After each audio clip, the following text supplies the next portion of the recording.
হবে বাহুবলী, টাঙ্গাবলি। এই যে জামা কাপড়, এটা মোছার জিনিস এখানে রাখি। এটা তো হ্যান্ডেল, এই হ্যান্ডেলে এখানে একটা ঘাট আছে, এখানে একটা ঘাট আছে, এই ঘাটটা এই ঘাটের সাথে মেলাতে হয়, ঠিক আছে? অনেকে জানো না, সেই কারণে মিলিয়ে এই যে ঢুকে গেল, ব্যাস এটা ঢুকে গেল।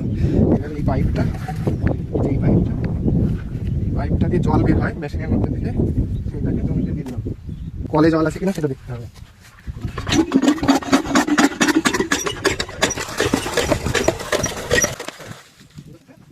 এটা মেশিনের চাবি এরকম থাকে, তো এটাকে তুলতে হবে, তুলে এখানে ধরতে হবে, ধরে কৃষ্ণ নাম করে ঘুরাতে হবে। এই কৃষ্ণ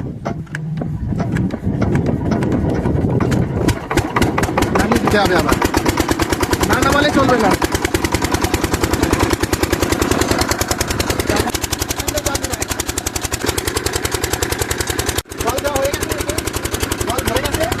এখন আমাদের মেশিনটা বন্ধ করতে হবে,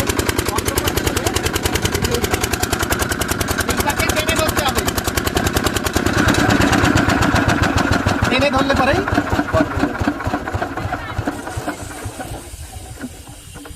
ব্যাস ঠিক আছে। সম্পূর্ণ মেশিন চালানো এবং মেশিন বন্ধ করার পদ্ধতি অনেকেই জানো না, এই কারণে জানালাম।